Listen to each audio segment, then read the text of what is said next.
नमस्कार दोस्तों, स्वागत है आप सभी का आपके अपने YouTube चैनल टेक सीख प्रो के इस शानदार सीरीज़ के स्पेशल क्लास नंबर 15 में। इससे पहले ऑलरेडी इस निम्मी क्वेश्चन बैंक सीरीज की 14 क्लासेस चैनल पे अपलोड कर दी गई हैं। इस सीरीज़ में हम डिस्कस करते हैं पर वीडियो 20 क्वेश्चन, उसके चारों ऑप्शंस को क्लियर करते हैं, साथ ही साथ उससे रिलेटेड जो थ्योरी है निम्मी क्वेश्चन बैंक की उसको क्लियर करते हैं और उससे संबंधित क्या क्वेश्चन आपके एग्जाम में पूछे जा सकते हैं उसको भी यहाँ पर हम डिटेल में क्लियर करते हैं। तो यदि आप टर्नर फिटर मशीनिस्ट से हैं, ठीक है, किसी भी गवर्नमेंट जॉब की प्रिपरेशन कर रहे हैं, तो हमारे चैनल को सब्सक्राइब करके बेल आइकन वाला बटन ज़रूर दबाएं। यहाँ पर मिलते हैं आपको ITI से संबंधित सभी जॉब की अपडेट, पेपर के एनालिसिस और एग्ज़ाम ओरिएंटेड यहाँ पर डेडिकेटेड क्लासेस, साथ ही साथ एग्ज़ाम से रिलेटेड यहाँ पर महत्वपूर्ण गाइडेंस, स्ट्रेटजी और बहुत कुछ।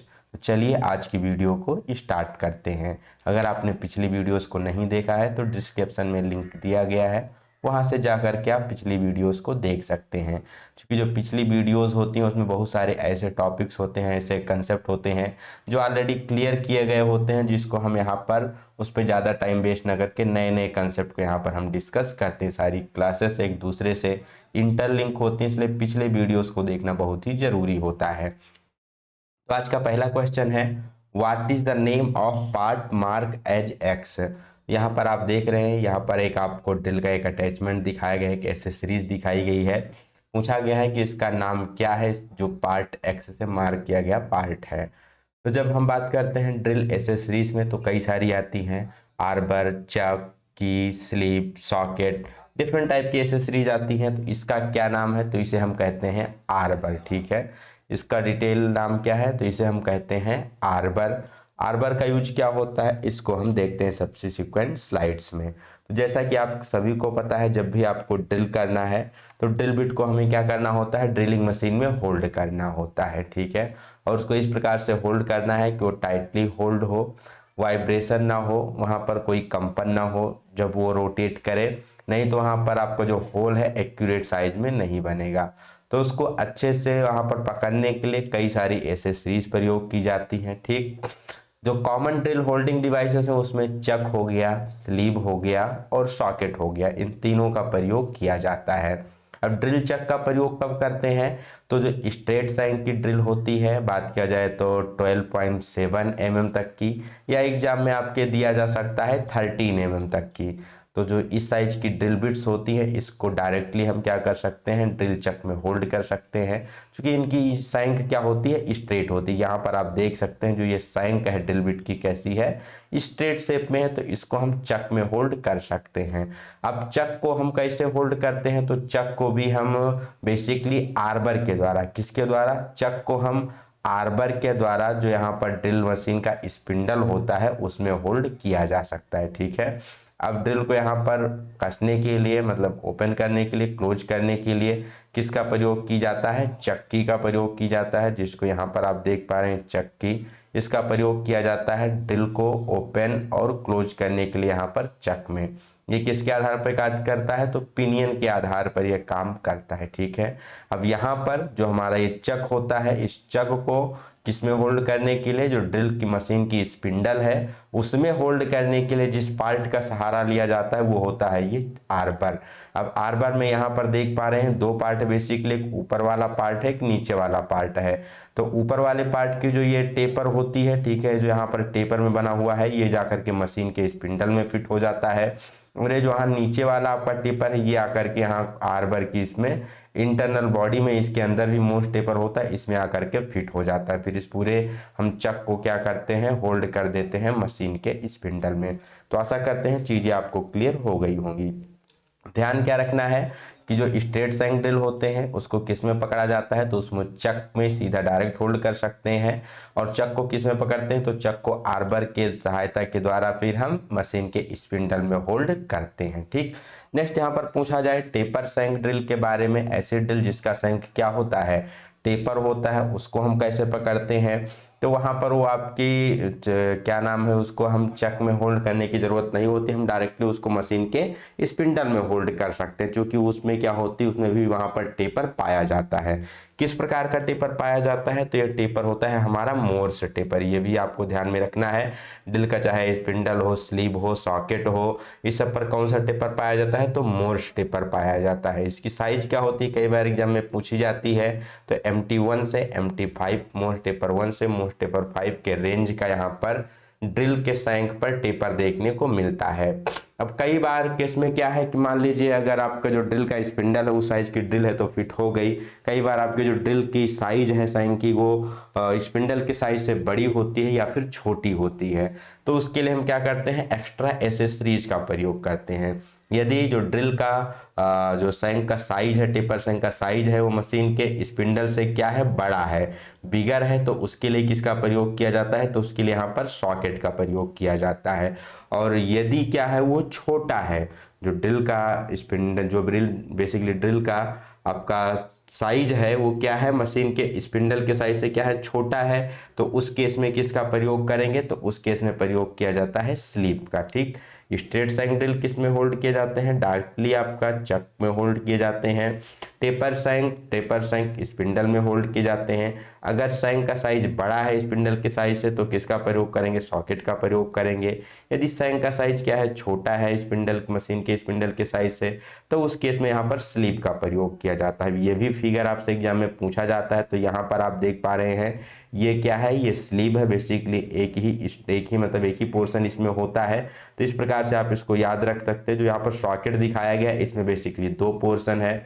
अब चूंकि स्लीव क्या है, स्लीव की जो ये आउटर यहाँ पर ऊपरी टेपर है, ये मशीन के स्पिंडल के अनुसार बना होगा, इसको हम उसमें फिट कर देंगे। फिर नीचे यहाँ पर हमारा इनसाइड जो ID है, इंटरनल डायमीटर में, इसमें जो टेपर होगा ये ड्रिल के डायमीटर के अनुसार होगा। ठीक, अब दूसरा जो केस यहाँ पर आता है सॉकेट का। सॉकेट में जो ऊपरी वाला पार्ट है ये क्या होता है, ये थोड़ा हल्का कम होता है, तो ये जाकर के हमारा फिट होता है किसमें, स्पिंडल में। फिर उसके नीचे यहाँ पर एक आपका बड़े डायमीटर का होगा स्टेप, जिसमें क्या होगा, बड़े डायमीटर का इंटरनल यहाँ पर टेपर होगा, जिसमें आपके ड्रिल की स्पिंडल आकर के ड्रिल का यहाँ पर सैंक आकर के फिट होगी।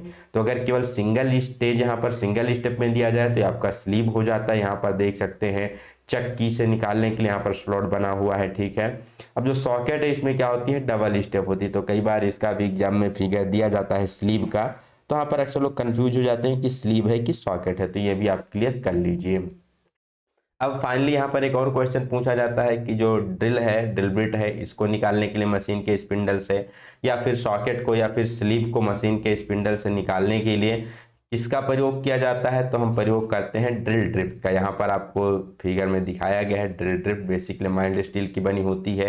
ये भी क्या होती है, एक टेपर शेप में पाई जाती है, इसको मशीन के स्पिंडल में लगा करके, ठीक है, सॉकेट और स्लीव में यहाँ पर जो होल्स बने होते हैं इसमें लगा करके हम क्या कर सकते हैं, इसको निकाल सकते हैं मशीन से। मशीन से निकालते टाइम ध्यान रखना है कि डायरेक्टली हमारा गिरने ना पाए, या तो आप क्या कर सकते हैं, यहाँ पर वुडन पीस नीचे सपोर्ट दे सकते हैं वुडन पीस का, उसके द्वारा फिर इसको निकाल सकते हैं, या फिर आप निकालते समय उसको हैंड के द्वारा भी होल्ड कर सकते हैं। इसको गिरना नहीं चाहिए मशीन के टेबल सरफेस पर, नहीं तो आपका ड्रिल बेसिकली आपकी ड्रिल बिट क्या हो सकती है, खराब हो सकती है। साथ ही साथ यहाँ पर आपका जॉब भी या मशीन को भी डैमेज हो सकता है। फिट करते समय क्या ध्यान में रखना है, इसको अगर फिट करते समय हल्का सा प्रेशर देना होता है तो उसके लिए वुडन ब्लॉक रखना चाहिए, ना कि यहाँ पर नीचे से हैमर के प्रयोग से इसको मतलब कुछ इस प्रकार से टाइट मतलब ठोकना चाहिए। ठीक है, क्योंकि यहाँ पर जब आप हैमर से ठोकते हैं तो उसके बेसिकली दोनों मेटल हैं, तो यहाँ पर जो इसकी कटिंग एज होती है वो ब्लंट हो जाती है। या तो आप वुडन पीस का प्रयोग करके उस पर हल्का सा प्रेशर दे दो, या फिर जो आपके सॉफ्ट हैंड हैमर होते हैं जो माइलेट के नाम से जाने जाते हैं उसके प्रयोग से हल्का सा वहाँ पर हम चोट दे करके इसको फिट कर सकते हैं। तो आशा करते हैं सारी चीज़ें आपको क्लियर हो गई होंगी। बढ़ते हैं अगले क्वेश्चन की तरफ। इसमें पूछा गया है which reamer has a long taper lead. कौन से रीमर में उसका जो लीड होता है वो काफ़ी टेपर होता है, काफ़ी लंबा होता है। तो ये क्वेश्चन पिछले भी पेपर में था, पिछले क्लास में भी था, तो इसका करेक्ट आंसर क्या हो जाएगा, इसका करेक्ट आंसर हो जाएगा हैंड रीमर। इसका क्या करेक्ट आंसर हो जाएगा, हैंड रीमर। इसकी जो लीड होती है क्या होती है, काफ़ी लंबी टेपर में होती है। यहाँ पर आपको फिगर दिखाया गया, इसके द्वारा आप समझ सकते हैं। बेसिकली रीमर भी आपके कितने प्रकार के होते हैं, 2 प्रकार के होते हैं। एक होता है हैंड रीमर जिसको हम मैनुअली हैंड के द्वारा ऑपरेट करते हैं, एक होता है मशीन रीमर जिसको मशीन में होल्ड करके ऑपरेट किया जाता है। अब यहाँ पर जो हैंड रीमर होता है इसकी जो लीड होती है, ठीक है, क्या होती है, काफ़ी अच्छी, यहाँ पर टेपर में होती है। यहाँ पर आपको दिखाया गया है टेपर लीड, और यहाँ पर इसका एंगल भी दिखाया गया है। कई बार ये भी एग्जाम में पूछ लिया जाता है कि ये किसको दर्शाता है, इसका नाम क्या है एंगल का, तो इसे क्या कहते हैं, टेपर लीड एंगल के नाम से जानते हैं, ठीक है। तो this reamer have a long taper lead. अब टेपर लीड का काम क्या होता है, so this allowed to start the reamer straight and in alignment with the hole being reamed. जिस होल की हमें रीमिंग करनी होती है उसके सेंटर में अलाइन करने में क्या करता है, मदद करता है, और थ्रेड के स्टार्टिंग में भी ये मदद करता है। इजीली यहाँ पर थ्रेड कटिंग को स्टार्ट किया जा सकता है। चलते हैं नेक्स्ट क्वेश्चन की तरफ। What is the type of defect on drilled hole. यहाँ पर ड्रिल किए गए होल में पूछ रहा है, अगर ड्रिल बिट कुछ इस प्रकार से है, ड्रिल बिट में कुछ इस प्रकार का यहाँ पर एक डिफेक्ट दिखाया गया है, तो अगर बिट में कुछ इस प्रकार का डिफेक्ट होगा तो जो फाइनली आपका होल क्रिएट होके आएगा उसमें क्या डिफेक्ट देखने को मिलेगा, ये यहाँ पर क्वेश्चन पूछा गया है। तो अगर आप ध्यान से देखें तो यहाँ पर जो ड्रिल की कटिंग एजेस है दोनों की जो लेंथ है एक समान नहीं है। पहली वाली जो यहाँ पर ये वाली लेंथ देखिए कुछ यहाँ तक है और दूसरी वाली लेंथ छोटी है। तो यहाँ पर जो कटिंग एजेस है इसकी लंबाई क्या है, असमान है, unequal length of cutting edge है। तो जब भी यहाँ पर unequal length of cutting as होगा या unequal angle of cutting as होगा तो यहाँ पर जो हमारी लॉन्ग वाली लीड होती है यही क्या करती है, कटिंग का कार्य करती है, और जो शॉर्ट वाली लीड है इसके फ्लूइड्स यहाँ पर संपर्क में नहीं आते हैं, तो ये थोड़ा सेंटर से आउट होके चलता है इस केस में, और जो होल होता है वो डिजायर्ड शेप से क्या होता है, काफी बड़ा बनता है। तो इस केस में क्या होगा, ओवर साइज्ड होल बनेगा। तो यदि ड्रिल का जो बेसिक जो ड्रिल का लिप एंगल है यहाँ पर जो असमान है, एक समान नहीं है, तो भी ओवर साइज होल बनेगा, या जो इनकी लेंथ है ये भी एक समान नहीं है तो भी यहाँ पर ओवर साइज होल बनता है। और इसके क्या क्या रीजंस होते हैं उसको भी हम यहाँ पर डिटेल में देख लेते हैं। जैसा कि यहाँ पर दिखाया गया है कि ड्रिल के द्वारा ओवर साइज होल कब बनता है, तो सबसे पहला है the unequal length of the cutting edge. जैसे यहाँ पर आपको अभी फिगर में हमने एक्सप्लेन किया, यहाँ पर भी आप देख सकते हैं एक कटिंग एज की लंबाई बड़ी है, दूसरी की लंबाई क्या है, छोटी है। दूसरा हो गया unequal angle of the cutting edges. यहाँ पर जो कटिंग एजेस हैं इनके जो एंगल हैं वो क्या है, अलग अलग है। इसका एंगल देखेंगे तो कुछ ज़्यादा आएगा, इसका एंगल देखेंगे कुछ दूसरा आएगा। तो unequal length of cutting edge और unequal angle of cutting edge दोनों के द्वारा यहाँ पर आपका ओवरसाइज होल बनता है। नेक्स्ट क्या हो सकता है, जो स्पिंडल है वो सेंटर से आउट रन करे, मतलब जो मशीन का स्पिंडल है उसमें कुछ प्ले है, तो इस केस में यहाँ पर आपका जो होल होगा वो भी ओवरसाइज बनेगा। या फिर drill point not being in the centre, जैसे यहाँ पर आप देख पा रहे हैं अगर जो ड्रिल का पॉइंट है वो सेंटर में नहीं है तो उससे ऑफसेट होके चलेगा, तो वहां पर भी आपका यहाँ पर ओवरसाइज होल बनेगा। लेकिन जो एग्जाम में पूछा जाता है ये ऊपर के दो ही पूछे जाते हैं, ठीक है। कटिंग जो एजेस है उसकी असमान लंबाई और असमान कोण, ये दो ही एग्जाम में पूछे जाते हैं ज़्यादा। दूसरा यहाँ पर देख लेते हैं ओवर हीट ड्रिल कब होता है, ड्रिल चलते समय काफ़ी ज़्यादा ओवर हीट कब होता है। तो बेसिक में जो ड्रिल में फ्लूइड्स बनाई जाती हैं, फ्लूइड्स का काम होता है कि कटिंग के समय चिप्स को रिमूव करना, साथ ही साथ वहाँ पर कूलेंट्स प्रोवाइड करना, जिससे कि जो हीट जनरेट हो रही है उस हीट को मिनिमाइज किया जा सके, फ्रिक्शन को मिनिमाइज किया जा सके और वहाँ पर उसको स्मूथ कटिंग एक्शन प्रोवाइड किया जा सके। लेकिन कई बार वहाँ पर चिप्स आपकी क्या होती है उसमें जाम हो जाती है, तो उस केस में भी यहाँ पर आपका ड्रिल ओवरहीट हो जाता है। या अगर मान लीजिए उसमें क्लियरेंस एंगल बराबर नहीं है, जैसे कि एक बार एक डिस्कस कर लेते हैं। फर्स्ट यहाँ पर cutting speed is too high, अगर कटिंग स्पीड क्या है बहुत ज़्यादा है तो भी यहाँ पर ड्रिल ओवरहीट होता है। या फिर फीड ज़्यादा देते हैं, ज़्यादा मटेरियल रिमूव करने की कोशिश करते हैं, तो उस केस में भी क्लियरेंस एंगल इज इनकरेक्ट। यहाँ पर बेसिकली जो लिप के पीछे क्लियरेंस एंगल प्रोवाइड किया जाता है जिससे कि वहाँ पर चलते समय वो बॉडी पूरी क्या हो, घर्षण ना करे होल के साथ। अगर ये प्रॉपरली डिजाइन नहीं किया गया, जनरली 8 से 12 होता है, अगर सही से डिजाइन नहीं किया गया है तो उस केस में ड्रिल की पूरी बॉडी होल के साथ रब करके चलती है और वहाँ पर काफ़ी ज़्यादा घर्षण होता है, ड्रिल ओवरहीट हो जाता है। कूलिंग प्रॉपर नहीं है, जैसे कि हमने बताया अगर फ्लूइड में चिप्स यहाँ पर फंस जाएंगे तो कूलिंग प्रॉपर नहीं हो पाएगी, उस केस में भी यहाँ पर ड्रिल ओवरहीट हो जाता है और ओवरहीट होने से कई बार यहाँ पर ड्रिल टूट भी जाता है। पॉइंट एंगल सही नहीं है तो उस केस में भी हो सकता है, या ड्रिल का जो पॉइंट है वो शार्प नहीं है, कटिंग नहीं कर पा रहा है, तो भी ड्रिल क्या होता है, ओवरहीट हो जाता है। नेक्स्ट यहाँ पर पूछा जा सकता है unequal flow of chips. Basically यहाँ पर जब हम ड्रिल के द्वारा कटिंग कर रहे होते हैं तो जो फ्लूइड्स हैं वो लगातार दोनों चिप्स से निकलने चाहिए, लेकिन कई बार दोनों चिप से ना निकलते, केवल एक ही चिप से निकलते हैं, उसका जो फ्लो होता है इक्वल नहीं रहता है। तो इसका कारण क्या होता है?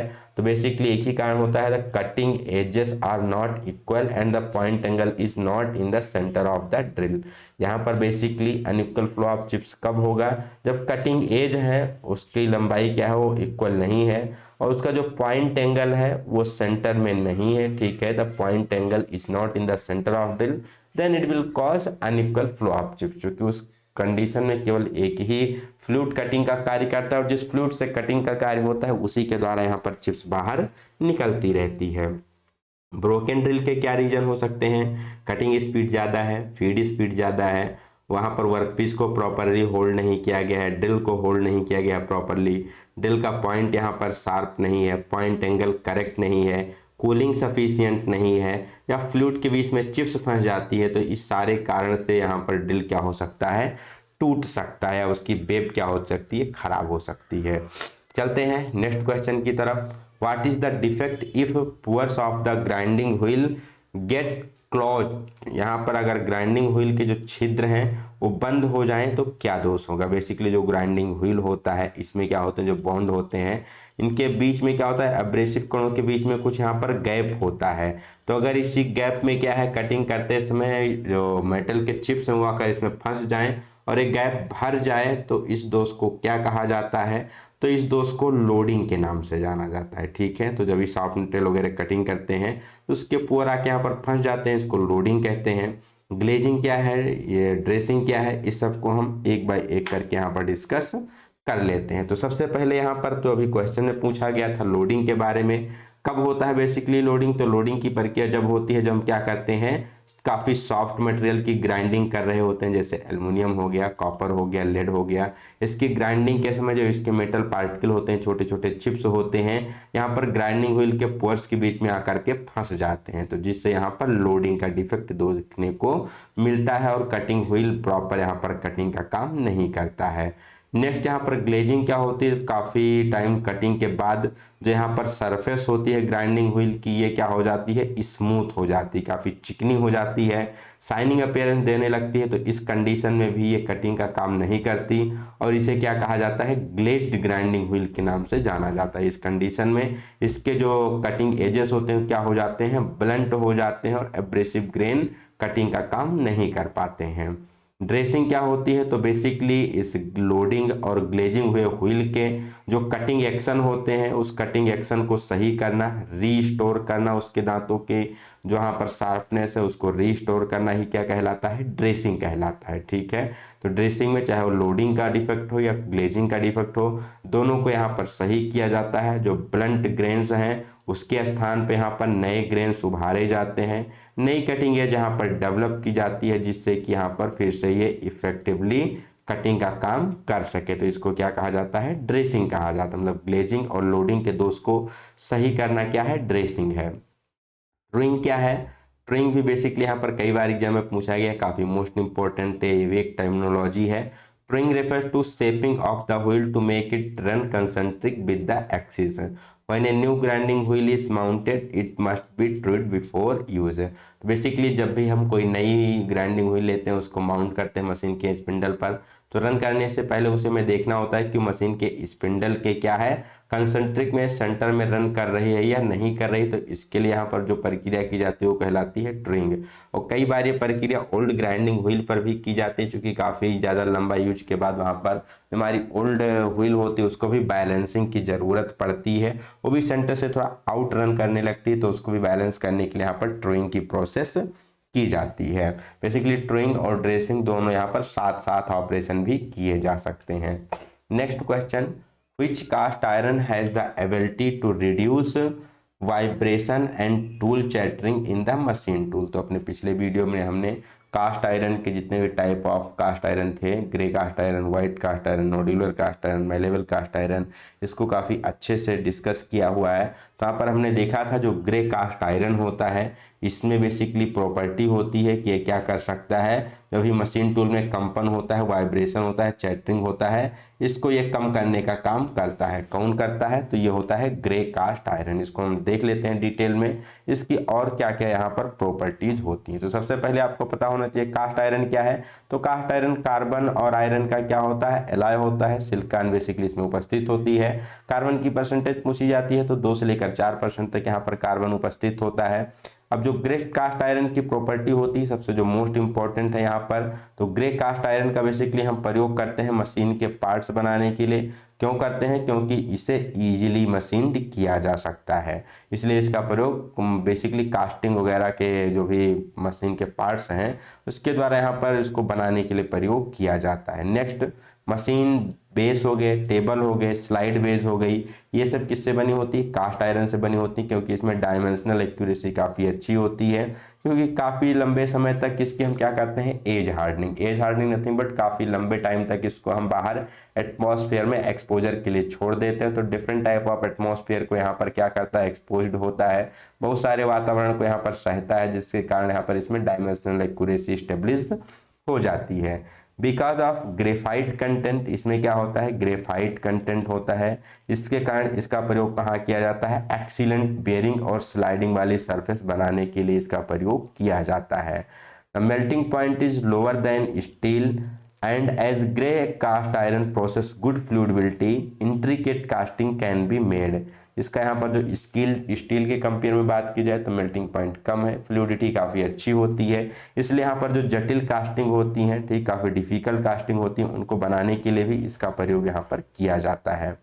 Grey cast iron is widely used for machine tool because of its ability to reduce vibration and minimise tool chatter. यही हमारे क्वेश्चन में यहाँ पर पॉइंट पूछा गया था। तो इसमें एबिलिटी होती है कि क्या कर सकता है? चैटरिंग को मिनिमाइज कर सकता है, वाइब्रेशन को मिनिमाइज कर सकता है, इसीलिए मशीन टूल बनाने के लिए इसका प्रयोग किया जाता है। Grey cast iron when not alloyed it quite brittle and has relative low tensile strength। जब भी ग्रे कास्ट आयरन को क्या करते हैं हम यहाँ पर किसी अदर मेटल के साथ एलॉय नहीं करते हैं, प्योर फॉर्म में यूज करते हैं, तो उस समय इसमें क्या होती है? ब्रिटलनेस ज़्यादा होती है और टेंसाइल स्ट्रेंथ काफ़ी लो होती है। इसी के कारण यहाँ पर जो हाई स्ट्रेस वाले कंपोनेंट होते हैं, जहाँ पर इम्पैक्ट लोड पड़े, उसके लिए इसका प्रयोग हम करते हैं बनाने के लिए, ठीक, जैसे मशीनों के बेड हो गए, वहाँ पर इसका प्रयोग किया जाता है। और बेसिकली जो ग्रे कास्ट आयरन होता है, जब इसको हम निकिल, क्रोमियम या वैनेडियम, कॉपर, इन सभी मेटल के साथ मिक्स करते हैं तो ये काफ़ी ज़्यादा क्या हो जाता है? टफ हो जाता है। ग्रे कास्ट आयरन की जो बेल्डेबिलिटी होती है वो क्या होती है? मतलब उतनी अच्छी नहीं होती, इसको इतने अच्छे से बेल्डिंग नहीं किया जा सकता है। लेकिन अगर यहाँ पर इसमें बेस में हम क्या करें? प्री हीटिंग करें तो उसके कारण यहाँ पर इसको बेल्ड किया जा सकता है। तो ये था ग्रे कास्ट आयरन के बारे में। जो मोस्ट इंपोर्टेंट पूछा जाता है वो मशीन के बेड्स बनाने के लिए, ठीक, और टूल वाइब्रेशन रिड्यूस करने के कारण यहाँ पर मशीन टूल्स बनाने के लिए यूज किए जाते हैं। नेक्स्ट टाइप जो यहाँ पर पूछा जाता है वो क्या है? White cast iron. White cast iron की बात की जाए तो इसका प्रयोग कहाँ करते हैं, किसको बनाने के लिए? तो बेसिकली जो व्हाइट कास्ट आयरन होता है ये बहुत ही डिफिकल्ट होता है मशीन करने के लिए, इसलिए इसका प्रयोग किया जाता है। जो भी घिसन प्रतिरोधी पार्ट होते हैं उसको बनाने के लिए बेसिकली व्हाइट कास्ट आयरन का प्रयोग किया जाता है। व्हाइट कास्ट आयरन को बनाते समय हम बेसिकली करते हैं क्या है? यहाँ पर रैपिड कूलिंग करते हैं, काफ़ी तेज़ी से यहाँ पर मोल्टन मेटल को ठंडा किया जाता है। इससे यहाँ पर जो बेसिकली सिलिकॉन की प्रॉपर्टी होती है, सिलिकॉन का कंटेंट होता है, इसको हम कम कर देते हैं और यहाँ पर व्हाइट कास्ट आयरन बेसिकली प्राप्त होता है। काफ़ी तेज़ी गति से ठंडा करने के कारण ही इस कास्ट आयरन को हम चिल्ड कास्ट आयरन के नाम से भी जानते हैं। तो व्हाइट कास्ट आयरन का दूसरा नाम क्या है? चिल्ड कास्ट आयरन होता है। इसको यहाँ पर हम बेल्डिंग नहीं कर पाते हैं, जो कि इसकी डिफिकल्ट मशीनिंग भी होती है, साथ ही साथ इसकी बेल्डिंग भी बहुत डिफिकल्ट होती है, इसको बेल्ड नहीं किया जा सकता। नेक्स्ट जो आता है मैलेबल कास्ट आयरन, इसकी जो डक्टिलिटी होती है, टेंसाइल स्ट्रेंथ, टफनेस होती है, compare to grey cast iron काफ़ी अच्छी होती है, ठीक, क्योंकि यहाँ पर इसको हम क्या करते हैं? काफ़ी लंबे समय तक यहाँ पर इसको हम प्री हीट करते हैं, यहाँ पर इसको हीट ट्रीटमेंट दिया जाता है लगभग 30 आवर्स तक। इसके कारण यहाँ पर क्या होती है? इसकी डक्टिलिटी, टेंसाइल स्ट्रेंथ और टफनेस काफ़ी अच्छी हो जाती है इसके हीट ट्रीटमेंट के गुण के कारण। नेक्स्ट यहाँ पर बात की जाए नोडुलर कास्ट आयरन, तो नोडुलर कास्ट आयरन क्या होता है, बेसिकली ये सिमिलर होता है मैलेबल कास्ट आयरन के समान ही लगभग, बट यहाँ पर थोड़ा सा अंतर होता है कि इसमें इतने लंबे समय तक हम हीट ट्रीटमेंट नहीं करते हैं। नोडुलर कास्ट आयरन को डक्टाइल आयरन या फिर स्फेरोडाइल ग्रेफाइट आयरन के नाम से भी जानते हैं। This has good machinability, castability, resistance to wear, low melting point and hardness. इसमें भी मशीनबिलिटी, कास्टबिलिटी और वेयर रेजिस्टेंस काफ़ी अच्छा होता है, मेल्टिंग पॉइंट भी इसका काफ़ी कम होता है, हार्डनेस भी ठीक ठाक रहती है। तो ये था ग्रे कास्ट आयरन के पूरे कास्ट आयरन के डिफरेंट टाइप ऑफ आयरन के बारे में। चलते हैं नेक्स्ट क्वेश्चन की तरफ। Which furnace is used to produce wrought iron. Basically बात की जाए तो रॉट आयरन को बनाने के लिए किस फर्नेस का यहाँ पर प्रयोग किया जाता है, ठीक है। ऑप्शन दिया गया है blast furnace, cupola furnace, puddling furnace, electric arc furnace. तो ब्लास्ट फर्नेस के द्वारा किसका उत्पादन किया जाता है, तो इसके द्वारा पिग आयरन बनाया जाता है। क्यूपोला फर्नेस के द्वारा कास्ट आयरन बनाया जाता है। Electric arc furnace basically steel के लिए प्रयोग की जाती है। और यहाँ पर ऑप्शन नंबर 3 जो दिया गया है पुडलिंग फर्नेस, इसका प्रयोग कहाँ करते हैं, तो रॉट आयरन को बनाने के लिए बेसिकली पुडलिंग फर्नेस का प्रयोग किया जाता है। रॉट आयरन को और डिटेल में बात किया जाए तो ये आयरन का सबसे प्योर फॉर्म होता है। सबसे शुद्ध लोहा पूछा जाए कौन सा होता है, तो ये कौन सा होता है, रॉट आयरन होता है। इसमें लगभग 99.9% तक आयरन की मात्रा होती है।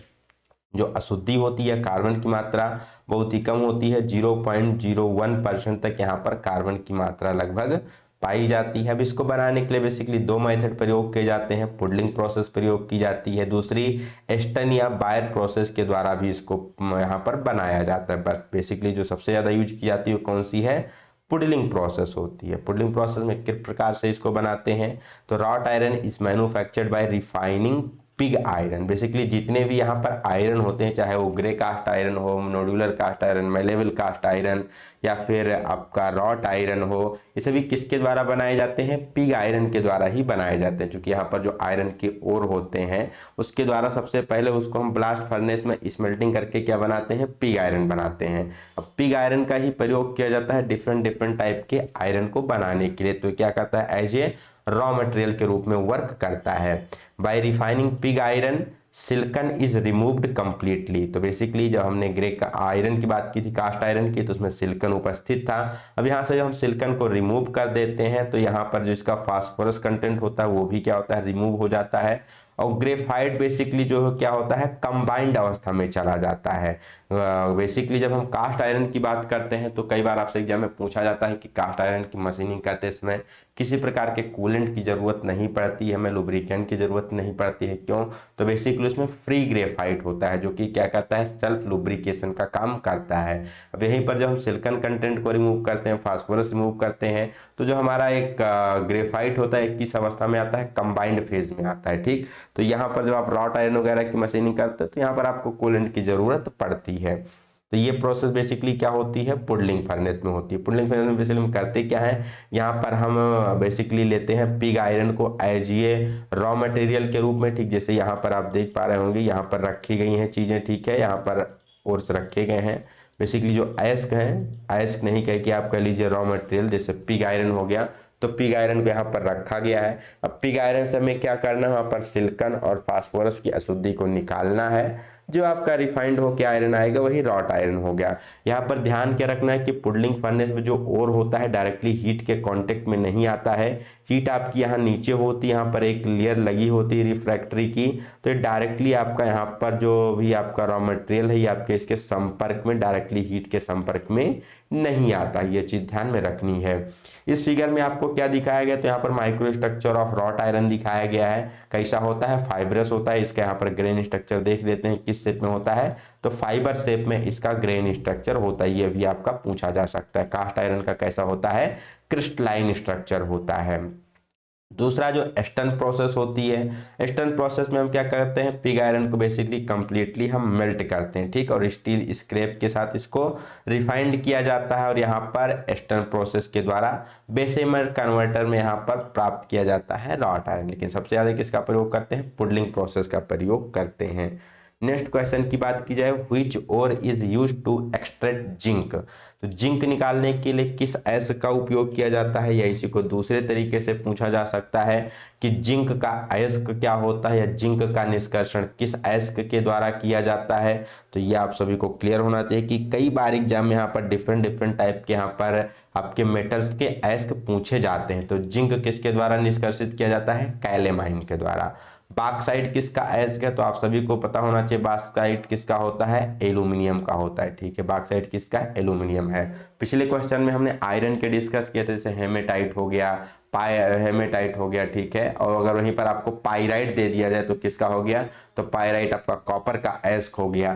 गैलेना किसका अयस्क हो गया, तो गैलेना हो गया यहाँ पर आपका पीबी, जिसे हम कहते हैं लेड, तो लेड का अयस्क गैलेना हो गया। कैसेटेराइट किसका अयस्क हो गया, तो ये टिन का अयस्क हो गया।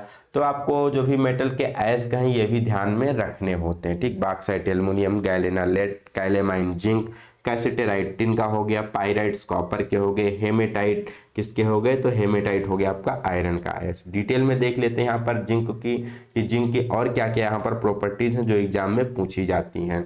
तो सबसे पहले आप सभी को पता है जिंक का निष्कर्षण किसके द्वारा किया जाता है, तो जिंक का हम लोग निष्कर्षण करते हैं कैलेमाइन के द्वारा। कैलेमाइन इसका क्या होता है, ओर होता है। ठीक है, तो ये आप सभी को क्लियर होना चाहिए। अब जिंक का बेसिकली प्रयोग कहाँ किया जाता है, तो जो भी आपके कंपोनेंट होते हैं स्टील के कंपोनेंट, उसको कोरोजन से बचाने के लिए बेसिकली जिंक की कोटिंग उस पर की जाती है। जैसे कि बात की जाए तो जो भी स्टील के बकेट्स होते हैं, या जो भी आपके गैल्वेनाइज्ड आयरन शीट हम प्रयोग करते हैं रूफिंग के लिए, तो उसमें यहाँ पर बेसिकली एक कोटिंग के रूप में काम करता है, एक प्रोटेक्टिव लेयर के रूप में काम करता है, जिससे कोरोजन से ये बचा सके। इसका मेल्टिंग पॉइंट कितना होता है, तो 420 डिग्री सेल्सियस, 420 डिग्री सेल्सियस इसका मेल्टिंग पॉइंट होता है। It is brittle and soften on heating, जब इसको हम हीट करते हैं तो ब्रिटिल और सॉफ्ट होता है। It is also corrosion resistance, due to this reason it is used for battery containers and is coated on the roofing sheet etcetera. तो इसमें बेसिकली क्या होता है, काफ़ी अच्छा यहाँ पर कोरोजन रेजिस्टेंस की प्रॉपर्टी भी होती है, इसलिए इसका प्रयोग यहाँ पर बैटरी के कंटेनर्स बनाने के लिए भी किया जाता है। और गैल्वेनाइज में तो आपको पता ही कि जो आयरन शीट होती है उस पर जब हम जिंक की कोटिंग करते हैं तो उसे हम गैल्वेनाइज्ड आयरन के नाम से जानते हैं। टिन की बात की ली जाए तो टिन का निष्कर्षण किससे किया जाता है, कैसिटेराइट से किया जाता है। सिल्वरी अपीयरेंस होता है देखने में, 231 डिग्री सेल्सियस इसका क्या होता है, मेल्टिंग पॉइंट होता है। ये भी सॉफ्ट होता है और हाईली कोरोजन रेजिस्टेंस होते हैं, जितने बेसिकली नॉन मेटल होते हैं काफ़ी ज़्यादा यहाँ पर हाईली कोरोजिव रेजिस्टेंस होते हैं। इसका प्रयोग कहाँ किया जाता है, तो जो भी फूड कंटेनर्स होते हैं, फूड स्टील के जो फूड कंटेनर होते हैं, स्टील शीट्स होती हैं, उसके लिए इसका प्रयोग किया जाता है। It is also use with other metal to form alloy, alloy बनाने के लिए भी यहाँ पर टिन का प्रयोग किया जाता है। ठीक है, जैसे आपने देखा होगा सोल्डर में, तो इसका प्रयोग किया जाता है। Next question, which tool is used to check the internal clearance of the bearing, bearing के बीच क्लियरेंस आपको चेक करना है तो किसका प्रयोग किया जाएगा, तो चाहे यहाँ पर बेयरिंग के बारे में पूछा जाए या किसी भी मैचिंग कंपोनेंट के बारे में पूछा जाए, जहां भी आपको क्लियरेंस वो भी इंटरनल क्लियरेंस गैप की जांच करनी है तो किसका प्रयोग किया जाता है। ऑप्शन देख लीजिए यहाँ पर क्या क्या दिया गया है, मगर अगर मान लीजिए आपको डायरेक्टली नहीं आता है तो कई बार यहाँ पर आप ऑप्शन के थ्रू भी क्वेश्चन को कर सकते हैं। जैसे गैप चेक करना है तो क्या स्टील रूल चेक करेगा, नहीं चेक करेगा। क्या फिलर गेज करेगा या डेप्थ गेज करेगा, तो डेप्थ गेज भी नहीं करेगा। वर्नियर कैलिपर करेगा, ये भी नहीं करेगा। कौन सा ऑप्शन सही हो जाता है, फिलर गेज सही हो जाता है। ठीक है, फिलर गेज नाम ही होता है इसका थिकनेस गेज। ठीक है, फिलर गेज को हम और क्या कहते हैं, थिकनेस गेज के नाम से भी जानते हैं। स्टील रूल क्या काम करेगा, तो आपका कोई लीनियर मेजरमेंट ले सकता है। डेप्थ गेज क्या कर सकता है, डेप्थ चेक कर सकता है। वर्नियर कैलिपर बेसिकली ये भी आपका लीनियर मेजरमेंट लेता है, आपका इंटरनल हो या एक्सटर्नल हो, लीनियर मेजरमेंट के लिए ही काम यूज किया जाता है प्रिसीजन इंस्ट्रूमेंट के रूप में। अब फिलर गेज की बात की जाए तो कई बार क्वेश्चन कुछ और भी एग्जाम में पूछ लिया जाता है, उसको भी देख लेते हैं क्या क्या यहाँ पर एग्जाम में क्वेश्चन पूछा जाता है। तो सबसे पहले आपको पता होना चाहिए जो फिलर गेज होता है इसमें कई सारी ब्लेड्स लगी होती हैं, हार्ड एंड टेम्पर्ड होती हैं, यहाँ पर आप देख सकते हैं। ठीक है, यहाँ पर आपको दिख रहा होगा कई सारी थिकनेस की यहाँ पर ब्लेडें लगी होती हैं, इस पर इसका साइज लिखा होता है कि किस यहाँ पर ब्लेड का क्या साइज होता है, और इसको यहाँ पर एक केस में माउंट किया जाता है। कई बार यहाँ पर पूछ लिया जाता है एज पर इंडियन स्टैंडर्ड के अनुसार कितने सेट में फिलर गेज मिलते हैं, तो फिलर गेज बेसिकली 4 सेट में उपलब्ध होते हैं। ठीक, कितने सेट में? 4 सेट में, जिसको हम नंबर 1 2 3 4 के द्वारा दर्शाते हैं। अगर बात किया ली जाए इनकी रेंज कितनी होती है, तो डिफरेंट यहाँ पर इनकी रेंज हो सकती है। मिनिमम 0.03 mm से लेकर के यहाँ पर अप टू 1 mm तक के साइज में। और अगर बात की ली जाए स्टेप कितना है, तो 0.01 mm के स्टेप में बेसिकली पाए जाते हैं। तो यहाँ पर 4 सेट वाला क्वेश्चन इंपॉर्टेंट है। 4 सेट में मिलते हैं साइज 0.03 mm से 1 mm तक in the step of 0.01 mm। Blade की लेंथ कितनी होती है, तो लंबाई की बात की जाए तो कितनी होती है, 100 mm होती है। अब एग्जाम्पल यहाँ पर दिया गया है, जैसे जो नंबर सेट 4 वाला है, इसमें बात किया जाए तो टोटल कितनी 13 ब्लेड होती हैं। अब इसमें साइज कैसे हो जाएगा, 0.3 4 5 6 7 8 9 लाइक यहाँ पर देख सकते हैं 0.5 तक इसका साइज होता है। कहाँ कहाँ प्रयोग करते हैं, तो सबसे पहले यहाँ पर इसका प्रयोग किया जाता है जो फिलर गेज है, कोई भी यहाँ पर मैचिंग कंपोनेंट है तो उसके बीच गैप को चेक करने के लिए, कोई भी यहाँ पर फिटिंग कंपोनेंट है, यहाँ पर कोई क्लियरेंस है, गैप है, उसको चेक करने के लिए प्रयोग किया जाता है। नेक्स्ट क्वेश्चन यहाँ पर इसका आपको फिगर दिया जाता है to check and set the spark plug gap. तो कई बार यहाँ पर स्पार्क प्लग का आपको फिगर भी दिया जाता है एग्जाम में, उसके गैप को चेक करने के लिए भी इसका प्रयोग करते हैं। और कई बार यहाँ पर जब हम फिक्चर को क्या करते हैं, सेट कर रहे होते हैं कटर को या फिर टूल को, तो उसके बीच भी यहाँ पर सेटिंग के लिए इसका प्रयोग किया जाता है गैप को चेक करने के लिए।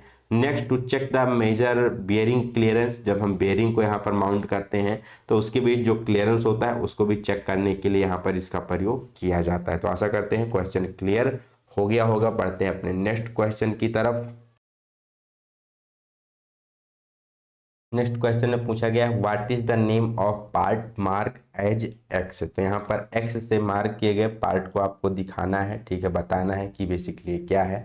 तो यहाँ पर बेसिकली आपको एक टैप एक्सट्रैक्टर का फिगर दिखाया गया है। टैप एक्सट्रैक्टर आप सभी को पता होगा, जब टैप हमारा टूट जाता है होल में तो उसको बाहर निकालने के लिए टैप एक्सट्रैक्टर का प्रयोग करते हैं। तो यहाँ पर जो एक्स से मार्क किया गया है इसको क्या कहा जाता है, तो इसको फिंगर्स के नाम से जानते हैं। इसको क्या कहते हैं, फिंगर्स कहते हैं। ऊपर यहाँ पर आपको स्क्वायर हेड दिखाया गया है, इसको हम बेसिकली क्या कहते हैं, कॉलर के नाम से जानते हैं। और यह आपकी क्या हो जाती है, बॉडी का पोर्शन हो जाता है।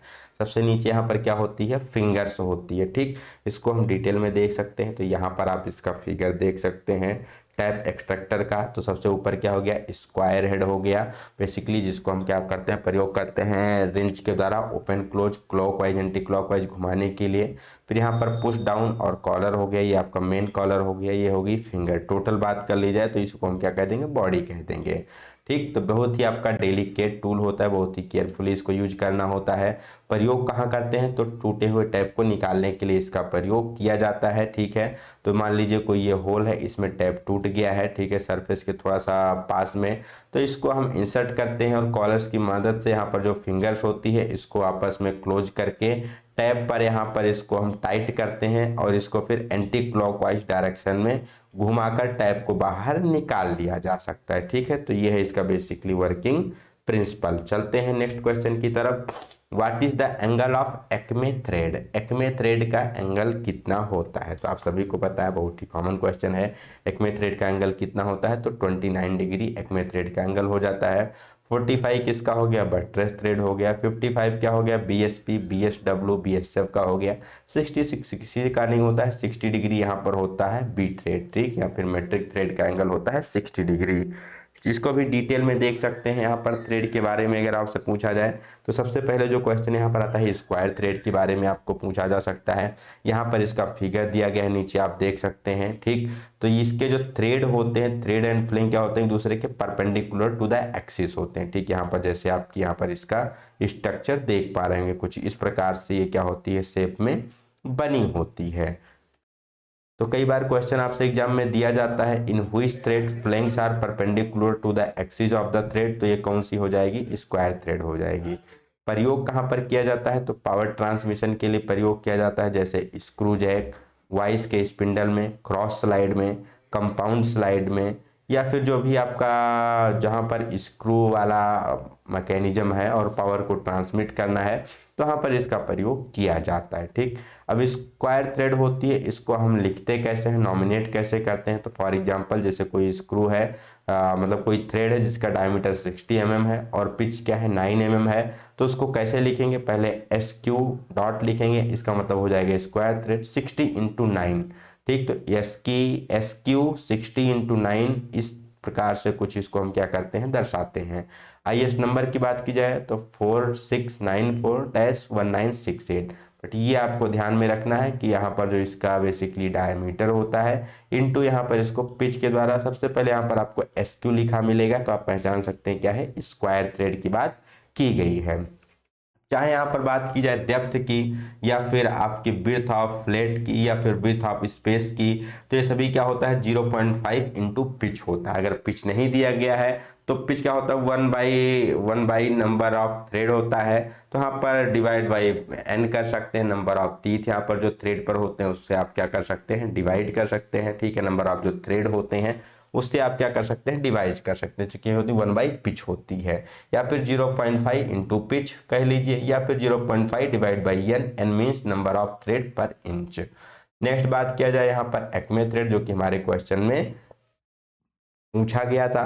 तो एक्मे थ्रेड बेसिकली क्या है, this thread is a modification of the square thread. तो ये क्या है, स्क्वायर थ्रेड का एक मॉडिफाइड रूप होता है। यहाँ पर जो इसका एंगल होता है कितना होता है, 29 डिग्री इसका इंक्लूडेड एंगल होता है। जैसे कि यहाँ पर आप देख सकते हैं, एक फ्लैंक ये हो गया, दूसरा फ्लैंक ये हो गया, इसको अगर हम कुछ इस प्रकार से एक्सटेंड करें नीचे तक, तो इसके जो दोनों रूट है कहाँ पर मिलेंगे, तो यहाँ पर जो मिलेंगे एंगल बनेगा कितने डिग्री का बनेगा, 29 डिग्री का यहाँ पर इसका एंगल बनेगा।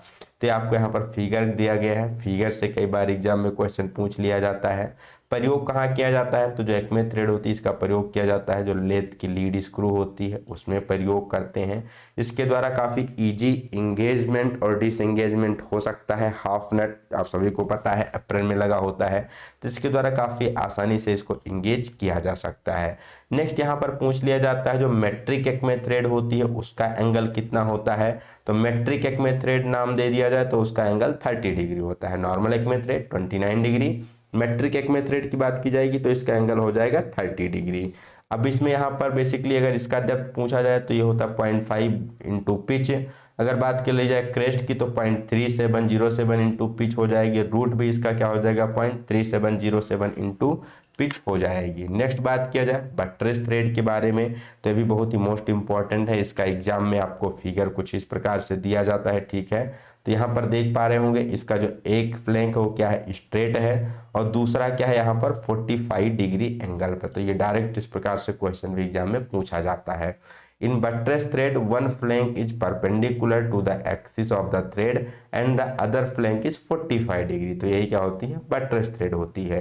प्रयोग कहाँ किया जाता है, तो प्रयोग ऐसे पार्ट्स में किया जाता है जहां पर जो दबाव है या प्रेशर है केवल एक ही फ्लैंक पर पड़ता है, ठीक है। जब पावर ट्रांसमिशन करते हैं तो यहाँ पर जो प्रेशर होता है केवल एक फ्लैंक पर पड़ता है, दूसरे फ्लैंक पर इसका कोई इफेक्ट नहीं होता है। तो ऐसे केसेस में प्रयोग की जाती है बट्रेस थ्रेड। जैसे अगर एग्जाम्पल की बात की जाए कि कहाँ कहाँ प्रयोग करते हैं, तो पावर प्रेस हो गया, कारपेंट्री शॉप में जो वाइज प्रयोग की जाती है वहाँ पर इसका प्रयोग किया जाता है, गन ब्रेचेस में प्रयोग किया जाता है, रैचेट में इसका प्रयोग किया जाता है।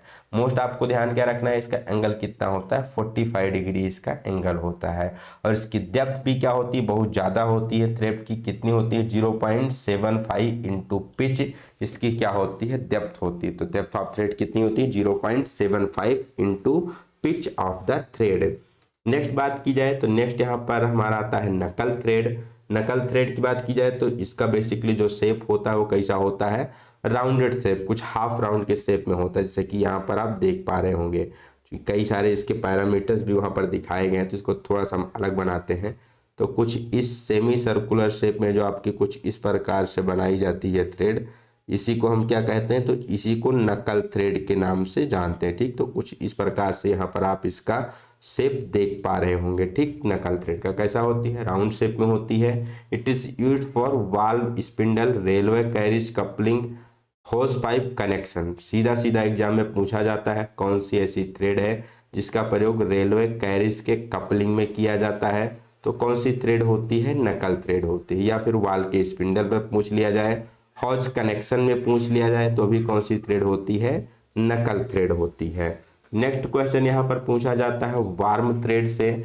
बेसिकली जो वार्म थ्रेड होती है ये भी आपकी क्या होती है, एक्मे थ्रेड के जैसे ही होती है। अंतर इतना होता है कि जो थ्रेड की डेप्थ होती है यहाँ पर, गहराई होती है थ्रेड की थोड़ी सी ज़्यादा होती है कंपेयर टू किसके, यहाँ पर वर्म एक्मे थ्रेड के। अब इसकी डेप्थ कितनी होती है, तो इसकी होती है 0.6886 या फिर 0.68 कह सकते हैं। अगर आप बात करें एक्मे थ्रेड के बारे में, तो एक्मे थ्रेड की डेप्थ कितनी होती थी, तो 0.5 इंटू पिच होती थी। ठीक, स्क्वायर थ्रेड की भी 0.5 इंटू पिच। बटरेस थ्रेड की डेप्थ यहाँ पर सबसे ज्यादा 0.75 इंटू क्या होती है, पिच होती है।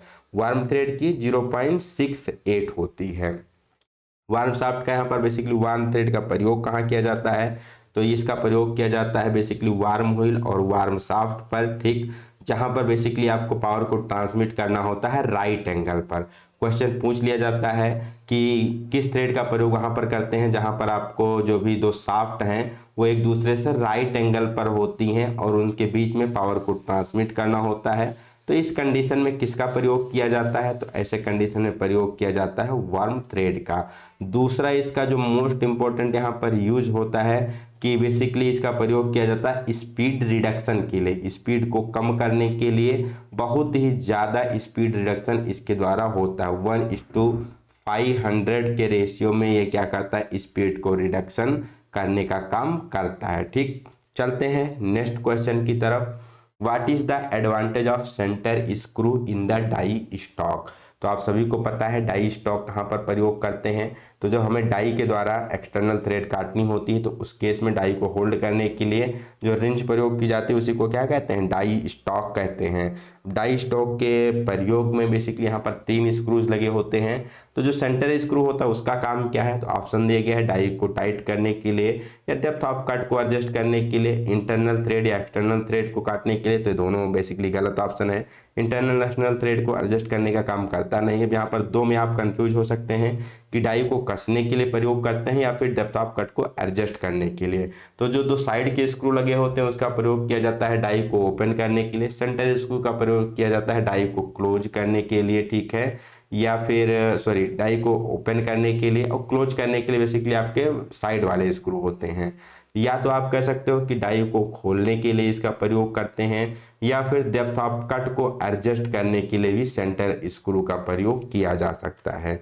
तो यहाँ पर हम इसको डिटेल में देख सकते हैं कि डिटेल में यहाँ पर आप इसका फिगर वगैरह देख सकते हैं किस प्रकार से डाई स्टॉक आपको दिखता है। सबसे बड़े वाले फिगर में देख पा रहे होंगे ये टोटल क्या है, टोटल का टोटल जो मैकेनिज्म है आपका डाई स्टॉक है। सेंटर वाला पोर्शन क्या होता है, ये आपका डाई होता है।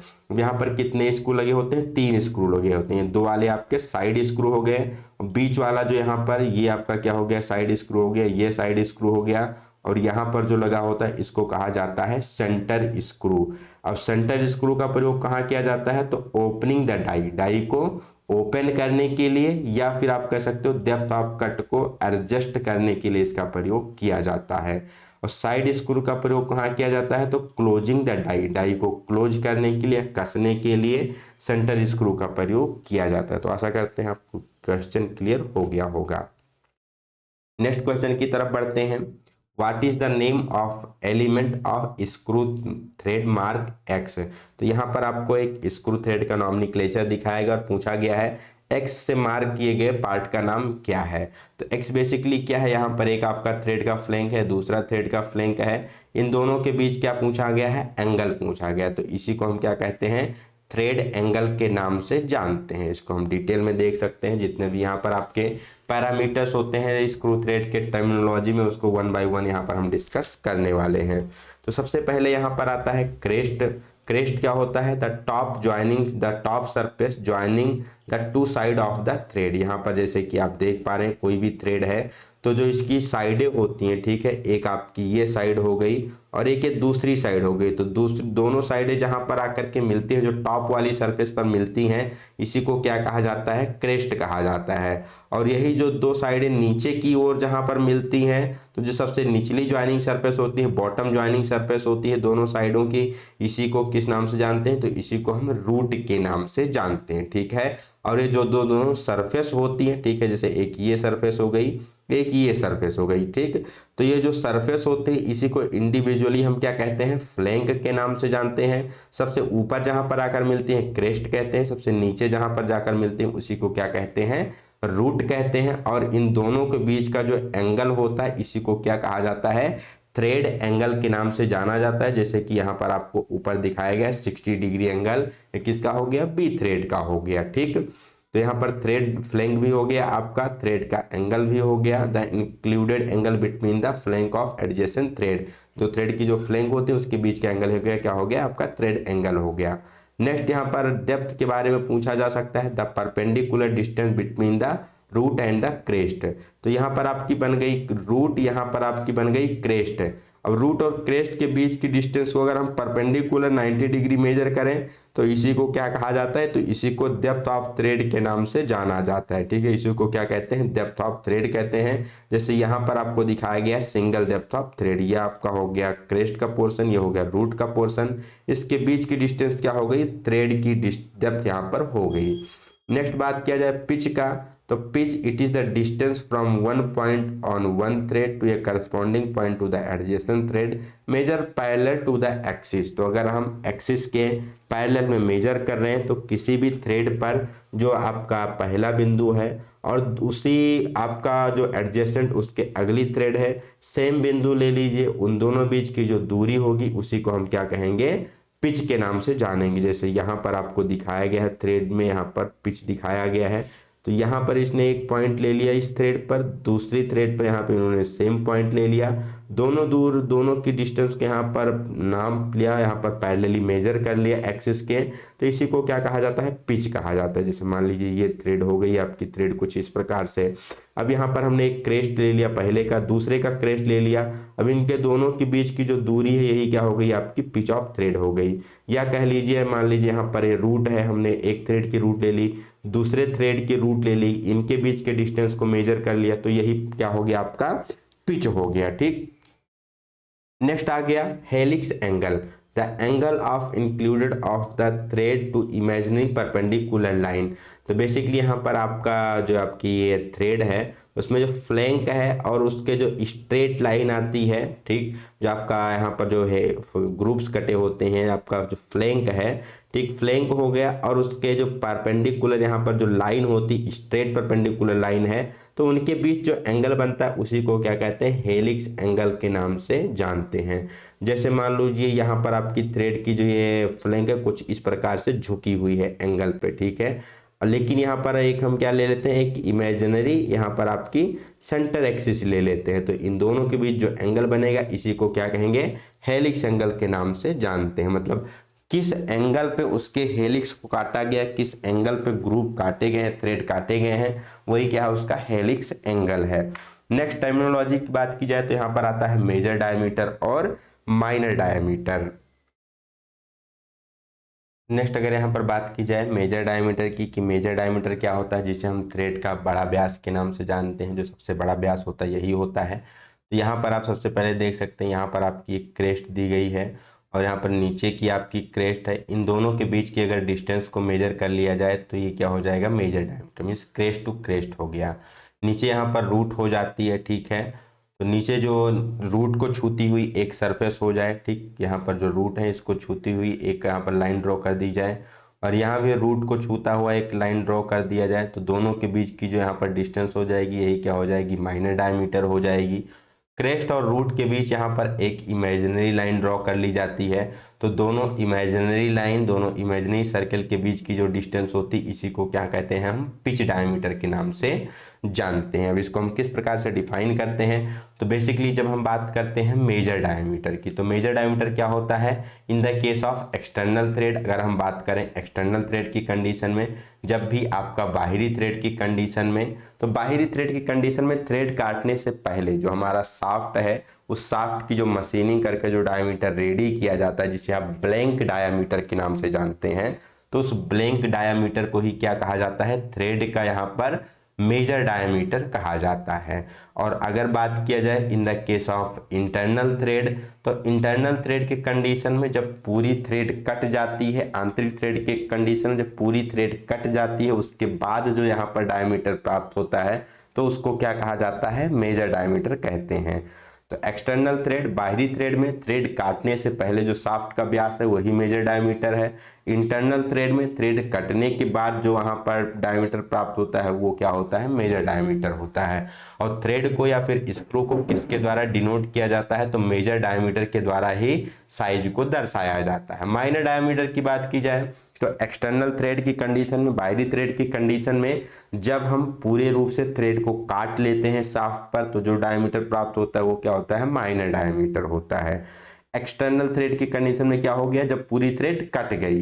इंटरनल थ्रेड के कंडीशन में बात की जाए तो थ्रेड काटने से पहले जो होल किया जाता है, या आप जिसे टैप ड्रिल साइज कह सकते हो, ठीक है, क्योंकि हम टाइपिंग करने से पहले क्या करते हैं, ड्रिलिंग करते हैं। तो जो ड्रिल किया हुआ आपका साइज है वही क्या होता है, माइनर डायमीटर होता है इंटरनल थ्रेड की कंडीशन में। ठीक, तो आशा करते हैं ये चीज आपको क्लियर हो गई होगी। कई बार यहाँ पर लोगों को कंफ्यूजन हो जाती है, तो आपको कंफ्यूजन नहीं होनी चाहिए। नेक्स्ट यहाँ पर क्या टर्मिनोलॉजी पूछी जाती है, तो नेक्स्ट होती है आपकी पिच डायमीटर। इसको भी हमने क्लियर कर दिया क्या होता है। बेसिकली इमेजिनरी लाइन होती है रूट और क्रेस्ट के बीच में, तो उसके बीच की जब हम डिस्टेंस को मेजर करते हैं तो यही क्या होती है आपकी ये पिच डायमीटर, या इसी को इफेक्टिव डायमीटर के नाम से जाना जाता है। थ्रेड की जितनी भी कैलकुलेशन होती है वो इसी के आधार पर की जाती है। या इसको डिफाइन करना हो टेक्निकल टर्म में तो the diameter of the thread at which the thread thickness is equal to 1/2 of the pitch. तो यहाँ पर बेसिकली बात की गई है कि ये थ्रेड का वो डायमीटर होता है जिस डायमीटर पे जो थ्रेड की बेसिकली क्या होती है, बेसिकली जो उसकी थिकनेस होती है वो क्या होती है, उसके पिच की हाफ, उसकी आधी रह जाती है। तो उसी को क्या कहते हैं, पिच डायमीटर या इफेक्टिव डायमीटर कहते हैं। बेसिकली आपको ध्यान क्या रखना है कि मेजर डायमीटर और माइनर डायमीटर के बीच की कंडीशन होती है। नेक्स्ट यहाँ पर आती है लीड। लीड क्या होती है, तो lead is the distance of A threaded component move along the matching component during one complete revolution. मान लीजिए ये है आपका नट, ये हो गया बोल्ट। अब हम क्या करते हैं, बोल्ट को नट में एक पूरा चक्कर घुमाते हैं, ठीक है। तो एक पूरा चक्कर घूमने में इसने जितना दूरी तय किया है, जितनी डिस्टेंस ट्रेवल की है, इसी को क्या कहा जाता है, लीड के नाम से जाना जाता है। तो जब भी हम थ्रेड को क्या करते हैं, एक चक्कर घुमाते हैं, और एक चक्कर घुमाने में जितना एक्सियल मूवमेंट करता है उसी को क्या कहते हैं, लीड कहते हैं। और लीड बराबर क्या होती है, तो लीड बराबर होती है pitch into number of start की, उस स्टार्ट में कितने, उस थ्रेड में कितने नंबर ऑफ स्टार्ट हैं। अब अगर सिंगल स्टार थ्रेड की बात की जाए तो लीड और पिच दोनों क्या हो जाएगी, इक्वल हो जाएगी। डबल स्टार थ्रेड में लीड क्या हो जाएगी, पिच की 2 गुनी हो जाएगी। कहने का मतलब जितना भी उसका पिच होगा उसके डबल वो डिस्टेंस ट्रेवल करेगी एक पूरे राउंड में। इसीलिए जो आपकी मल्टी स्टार थ्रेड होती है, जैसे जो बॉटल वगैरह होते हैं उसके कैप पर आप थोड़ा सा घुमाते हो, काफी ज्यादा मूवमेंट होता है, बहुत ही जल्दी पूरा ढक्कन क्या होता है, क्लोज हो जाता है।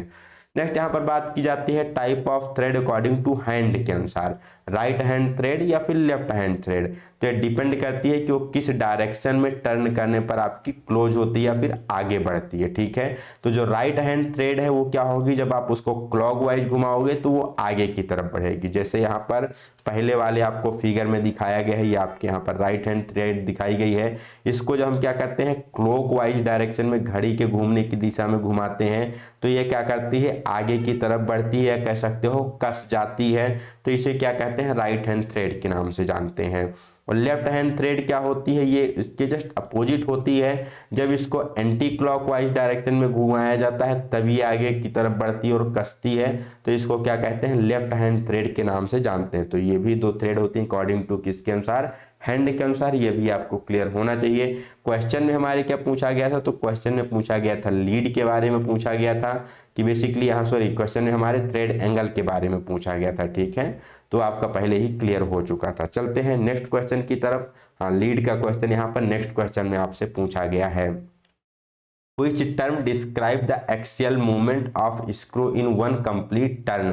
तो अभी हमने डिस्कस किया था कि एक कंप्लीट रोटेशन कब होता है, ठीक है, जब हम थ्रेड को क्या करते हैं, घुमाते हैं क्लॉकवाइज या एंटी क्लॉकवाइज डायरेक्शन। तो एक कंप्लीट रोटेशन में जो भी आपको जितना भी एक्सियल मूवमेंट करता है उसको क्या कहा जाता है, तो लीड के नाम से जाना जाता है। तो आशा करते हैं यहाँ पर जितने भी टर्म दिए गए हैं ये आपको पहले ही क्लियर हो गए हैं। बढ़ते हैं नेक्स्ट क्वेश्चन की तरफ। How the size of drill bit is measured, drill bit का साइज कैसे मेजर किया जाता है। यहाँ पर ऑप्शन दिया गया है between fluid, between land, between waves या फिर बिटवीन द नेक। तो ये आपको बहुत ही मोस्ट इंपॉर्टेंट क्वेश्चन है, अच्छे से क्लियर होना चाहिए कि उसका हम साइज कैसे मेजर करते हैं। तो जो ड्रिल बिट का साइज होता है, डायमीटर होता है, वो उसके लैंड या फिर उसके मार्जिन के द्वारा यहाँ पर मेजर किया जाता है। ठीक है, किसके द्वारा मेजर किया जाता है, लैंड या फिर मार्जिन के द्वारा उसका साइज यहाँ पर मेजर किया जाता है। ये आपको क्लियर होना चाहिए, यहाँ पर आपको फिगर दिखाया गया है। तो अगर बात की जाए लैंड की या फिर मार्जिन की, लैंड या मार्जिन क्या होता है, तो जब भी आप ड्रिल बिट को ध्यान से देखेंगे तो यहाँ पर जो फ्लूइड्स होते हैं तो आप कह सकते हो डिस्टेंस बिटवीन द फ्लूइड। ठीक है, अगर लैंड की परिभाषा दी जाए तो लैंड को हम बेसिकली डिफाइन करते हैं कि क्या होता है, बेसिकली फ्लूइड के मध्य की क्या होता है, दूरी वाला भाग होता है। या सिंपल शब्दों में कह सकते हो कि यहाँ पर जो ये आपको धारी टाइप दिखती है ना, यहाँ पर कुछ इस प्रकार से फ्लूइड के पीछे की साइड जो आपको ये धारी टाइप दिखती है, हल्का सा उभरा हुआ चमकदार भाग होता है, इसी को हम क्या कहते हैं, मार्जिन के नाम से जानते हैं। और ड्रिल का साइज इसी के द्वारा मेजर किया जा सकता है। ठीक है, अगर मान लो एग्जैक्टली पूछा जाए तो एग्जैक्ट आपका यहाँ पर मार्जिन होता है। ठीक, किसके द्वारा, मार्जिन के द्वारा। बट यहाँ पर एग्जाम में बेसिकली दोनों दिए जाते हैं, लैंड या मार्जिन। ठीक, तो लैंड या मार्जिन, इसके द्वारा हम क्या करते हैं, ड्रिल बिट के साइज को मेजर करते हैं, किसका डायमीटर यहाँ पर कितना है। तो आशा करते हैं क्वेश्चन क्लियर हो गया होगा। बढ़ते हैं नेक्स्ट क्वेश्चन की तरफ।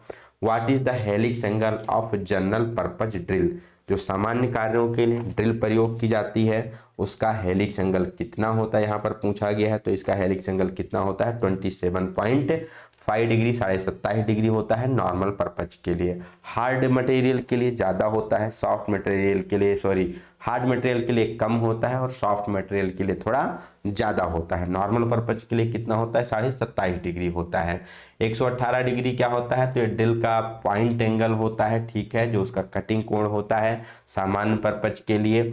8 से 12 डिग्री क्या होता है, तो इसका क्लियरेंस एंगल होता है 8 से 12 डिग्री। 59 डिग्री क्या होता है, तो ये वेव एंगल होता है ड्रिल का 59 डिग्री। ठीक, जो कि पॉइंट एंगल का जस्ट हाफ होता है।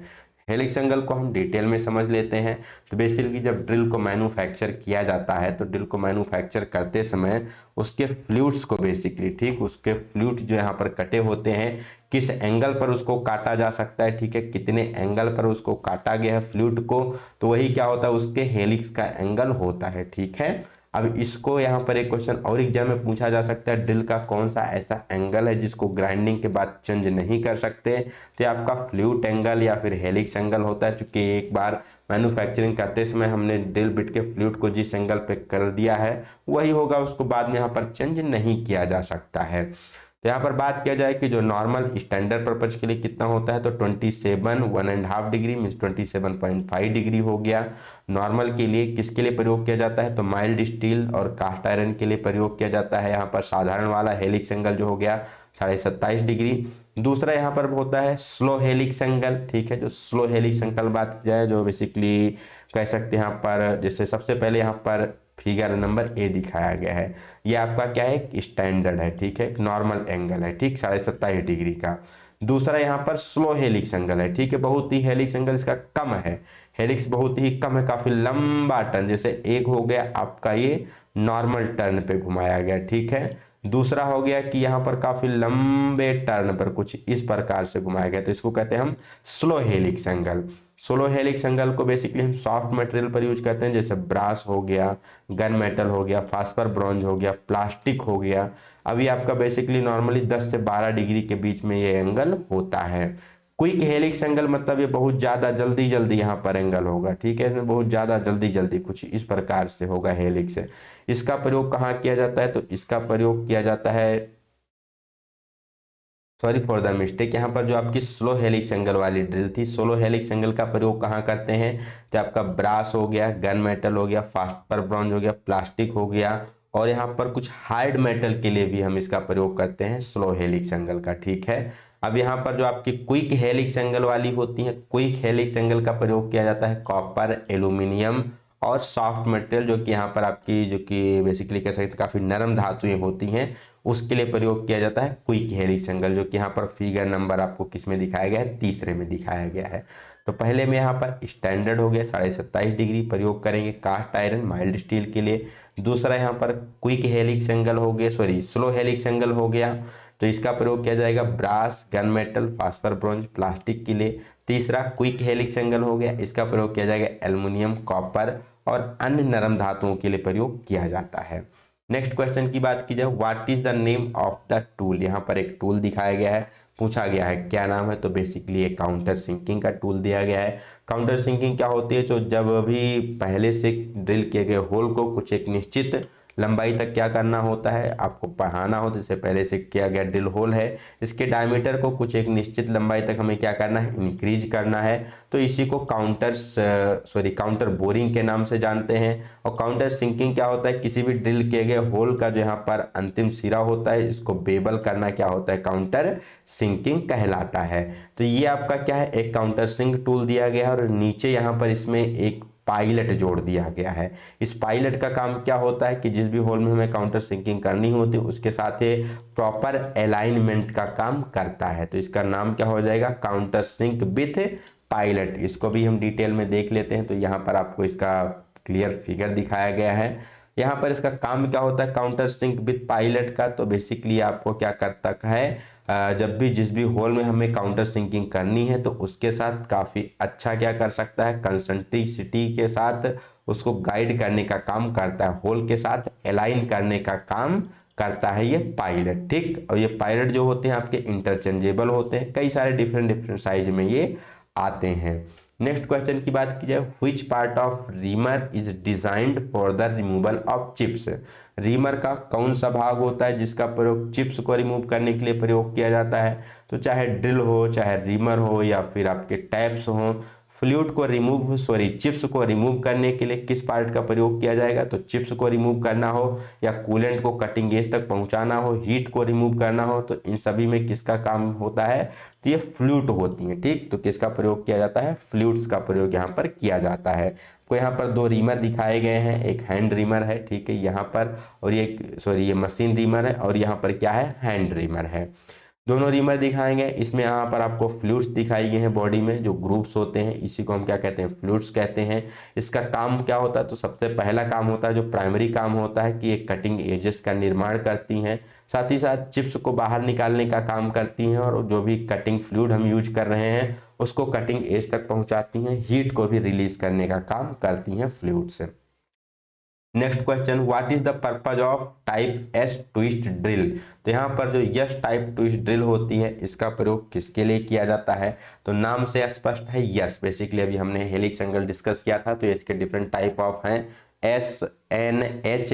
तो यहाँ पर एस का मतलब होता है सॉफ्ट, तो इसका प्रयोग किसके लिए किया जाता है, तो इसका प्रयोग किया जाता है सॉफ्ट मटेरियल के लिए। ठीक है, तो जो भी आपकी नरम धातुएं हैं, ठीक, उसके लिए किसका प्रयोग किया जाएगा, तो एस टाइप वाले ट्विस्ट ड्रिल का प्रयोग किया जाता है। ठीक, अब यहाँ पर हाई कार्बन स्टील या फिर हाई मटेरियल के लिए किसका प्रयोग किया जाएगा, तो एच वाले का प्रयोग किया जाएगा। और नॉर्मल जो लो कार्बन स्टील है इसके लिए किसका प्रयोग किया जाएगा, एन टाइप का प्रयोग किया जाएगा। इसको भी डिटेल में देख लेते हैं। इसका कई बार यहाँ पर आपको एंगल एग्जाम में पूछा जाता है। तो जो एच टाइप के होते हैं, ठीक, अब सबसे पहले आपको हेलिक्स एंगल पता ही, हमने ऊपर ही क्लियर किया है कि जिस भी एंगल पर उसके फ्लूइड कटे होते हैं, हेलिक्स कटे होते हैं, वही उसका क्या होता है, हेलिक्स एंगल होता है।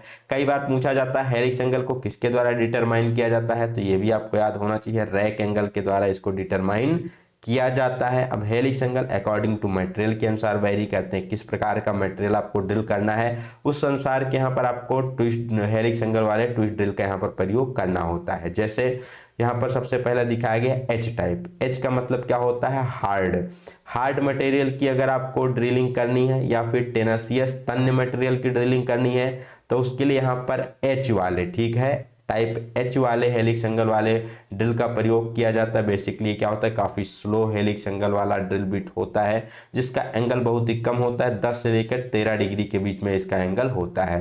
दूसरा आता है एन टाइप, थोड़ा सा एंगल ज़्यादा नॉर्मल होगा, ठीक ठाक होगा, 18 डिग्री से 30 डिग्री के बीच में। स्टैंडर्ड बात की जाए तो 27.5 27.5 डिग्री एंगल जो स्टैंडर्ड होता है।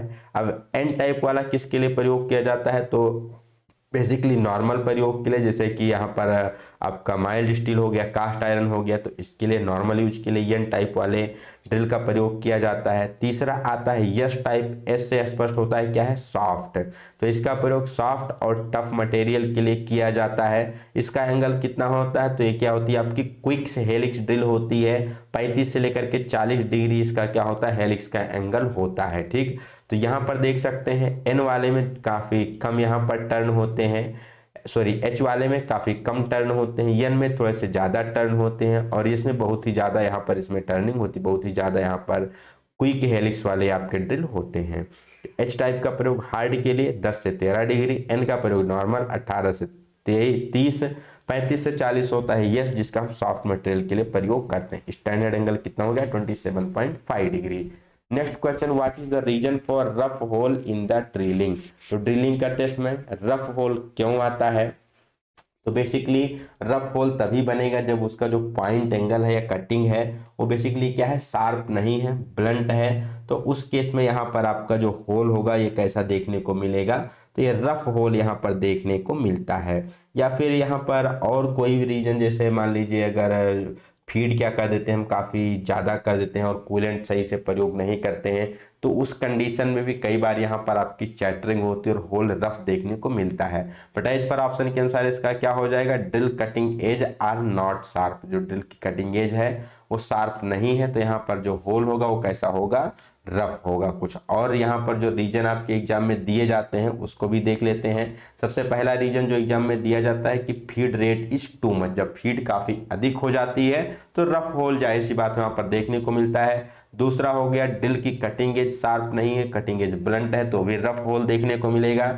तीसरा कूलिंग इज इनइफेक्टिव, जो हम यहाँ पर कूलिंग प्रयोग कर रहे हैं ड्रिल करते समय, अगर वो सही नहीं है हमारा तो उस केस में भी क्या होगा, यहाँ पर जो रफ होल होगा वो आपका बेसिकली अचीव होगा, फिनिशिंग उतनी अच्छी नहीं आएगी उसमें। बेसिकली अगर आप उसको देखेंगे तो यहाँ पर सर्कुलर मार्क आपको काफ़ी ज़्यादा दिखेंगे, जिस प्रकार से हमारा ड्रिल रोटेट करता है तो पूरा वहाँ पर ड्रिल का रोटेशन मार्क सर्कुलर टाइप वहाँ पर बन जाता है। नेक्स्ट क्वेश्चन और आज की वीडियो का last question, determine the drill size for finishing dia 29 mm reaming hole as per the under size 0.2 mm and over size is 0.05 mm। यहाँ पर आपको क्या निकालना है, डाया 19 mm होल की रीमिंग, बेसिकली एक होल है जिसका रीमिंग करने के बाद जो फाइनल साइज आएगा वो कितना आना चाहिए, 19 mm आना चाहिए। तो आप सभी को पता है रीमिंग के लिए हमें कुछ पर्याप्त यहाँ पर अलाउंस रखने होते हैं। जब भी ड्रिल करते हैं तो ड्रिलिंग के बाद होल उतना अच्छा फिनिश नहीं आता, सर्कुलर मार्क्स रह जाते हैं, तो उसको हटाने के लिए परफेक्ट बढ़िया यहाँ पर फिनिश करने के लिए और थोड़ा सा इनलार्ज करने के लिए किसका प्रयोग किया जाता है, रीमर का प्रयोग किया जाता है। तो जब भी रीमिंग करनी होती है तो रीमिंग के लिए यहाँ पर एक स्टैंडर्ड होल साइज दे दिया गया है कि रीमिंग के बाद हमें होल का साइज क्या चाहिए, 19 mm चाहिए। तो इसके लिए जो ड्रिलिंग की जाएगी वो क्या की जाएगी, थोड़ी सी कम की जाएगी कि यहाँ पर जो मटेरियल है प्रॉपर यहाँ पर बचा रहे होल में, जिससे होल फिनिश हो जाए और फाइनल साइज 19 mm अचीव हो जाए। तो कितना कम ड्रिल करना है उसी के लिए हम फार्मूला का यूज करते हैं और अंडर साइज ओवर साइज का यूज करते हैं।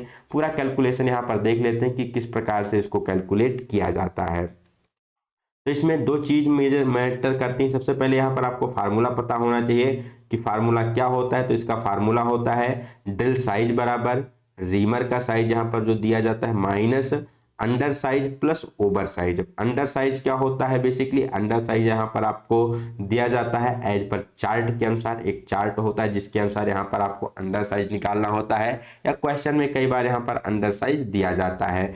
तो अगर बात की ली जाए 0 से लेकर के जो 5 mm के ड्रिल बिट होते हैं, ठीक है, 0 से 5 mm में जो यहाँ पर ड्रिल बिट यहाँ पर आपकी प्रयोग की जाती है, या फिर दूसरा 5 से क्या होता है 10 होता है, तो ऐसे 10 से क्या होता है 15 होता है, 15 से 20 होता है। तो कुछ इस प्रकार से यहाँ पर आपकी रेंज होती है और यहाँ पर आपको डिसाइड किया जाता है कि कितना अंडर साइज यहाँ पर आपको मिलने वाला है। ठीक है, जैसे यहाँ पर बात किया 0 से 5 mm तो या 5 से 10 mm, तो इन दोनों के लिए बेसिकली यहाँ पर होती है आपकी 0.1 mm रखी जाती है। ठीक है, कितनी रखी जाती है, 0.1 mm इसके लिए रखा जाता है।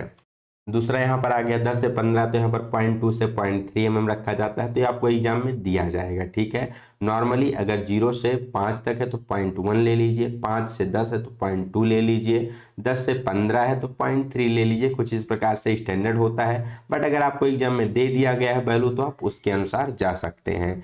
दूसरा चीज़ यहाँ पर आपको देखना होता है ओवर साइज। तो हमेशा ड्रिल क्या करता है, अपने साइज से कुछ थोड़ा सा बड़ा होल बनाता है due to different reason. Chattering हो सकती है, वहाँ पर थोड़ा ओवर हैंगिंग हो सकता है, मशीन के स्पिंडल में प्ले हो सकता है, जो मटेरियल यूज कर रहे हैं उसमें भी कुछ इंटरनल डिफेक्ट हो सकते हैं।